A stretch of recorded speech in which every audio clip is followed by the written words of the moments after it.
Welcome to Sideline View this week from the Hockey House in downtown Brainerd here, and we'll got lots to talk about here today. So let's start off with wrestling. Jeremy, you had Brainerd wrestling last night in a triangular, and they split. And how'd it go?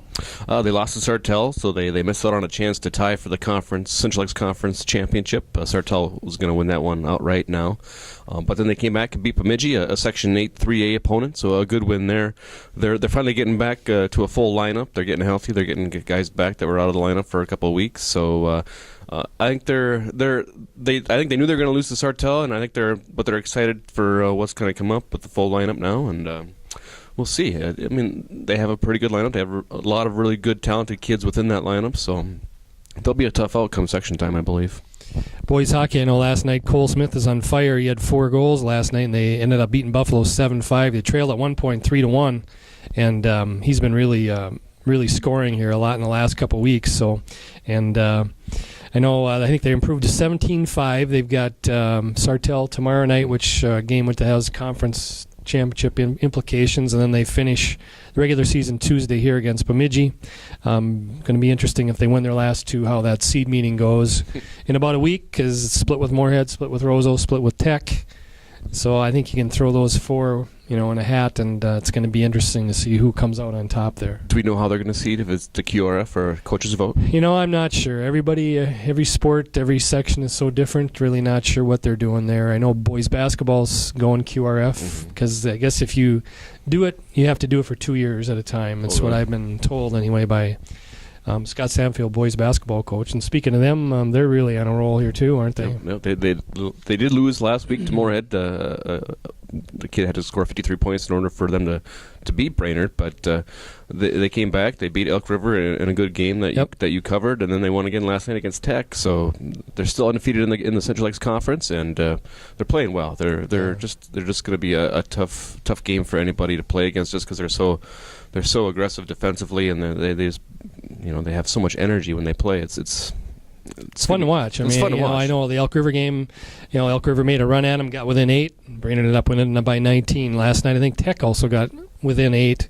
They ended up winning by 19. So it's kind of like they respond right away when trouble is near. And 15-1, I believe it is, for them. And so they've got home games Monday here against Sauk Rapids. Tuesday they get the rematch against Moorhead. And then Thursday, I'm not sure who it is, maybe Wilmer, but 3 home games in 4 days next week for them. So it'll be interesting to see how they come back and what changes they make defensively against Moorhead and against, I believe it's pronounced Lean. Aaron Lean. Yeah. Aaron Lean, who scored 53 points. Fine player. I guess he's going to Minnesota State Moorhead next year too. So he's a nice player. I saw him last year in the section semifinals, and he pretty much beat him down at St. Cloud State in the semis in the second half. And Brainerd's bread and butter is their defense, so we'll see how upset they are about letting a guy score 53 points against them. and what adjustments do they make if it's it'll be interesting to see. It should be a good week of boys basketball.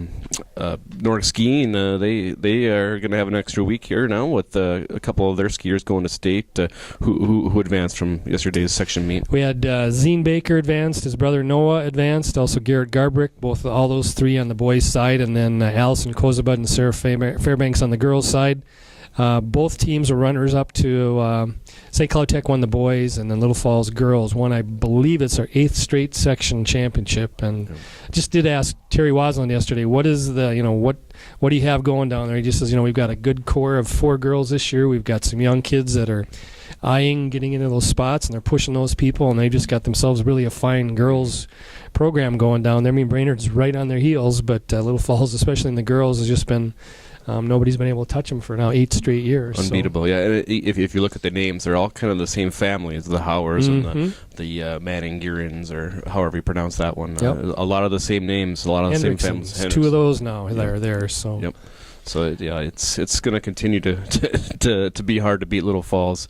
Little Falls boy made it to Mossman. Is that? Yep, Matt Mossman was the only flyer boy that advanced. So I think in all we've got 13 kids, including the team, and like 6 individuals from our area. So a little disappointing for the Brainerd boys. I know that they had a great year. They kept winning, and they were actually beating Tech quite often later in the season. But obviously Tech came back to get them. What did Coach say about that? I know their Tech's top skier has been a big biathlete, I think, and I'm sure he's probably still doing it in the past, but I don't think he had done high school until this year. And he came back, had a great day yesterday. He won the meet, and I think Tech was their second guy, was also a Tech guy.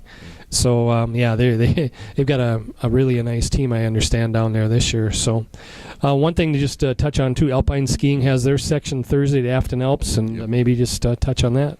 They hosted their home event at Ski Gull, and obviously Savannah Stone won it. She was the fastest person, boys or girls, there, so quite a feat for her. But again, the girls team, they have some competition. Minnetonka and Breck are two schools that Jim Rucker, the head coach, did mention.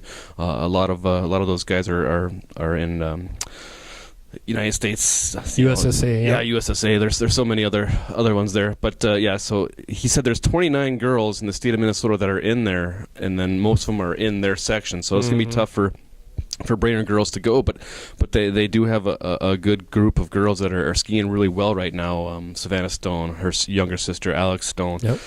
There's some other girls like Fitterer is a name that pops up, and there's some more that are really skiing well right now. And kind of with the Little Falls Nordic skiing, everyone's trying to vie for the top spot, within the top 4 spots, and that's that competition amongst your team helps out for the regular season. Absolutely. And now sections, we'll see how that goes. The Brainerd girls team is very deep, but again, a lot of good competition in that section. So Brainerd swimming, I know, finished the regular season unbeaten 8-0. It was first time, I think, in 4 years, so that they've been unbeaten.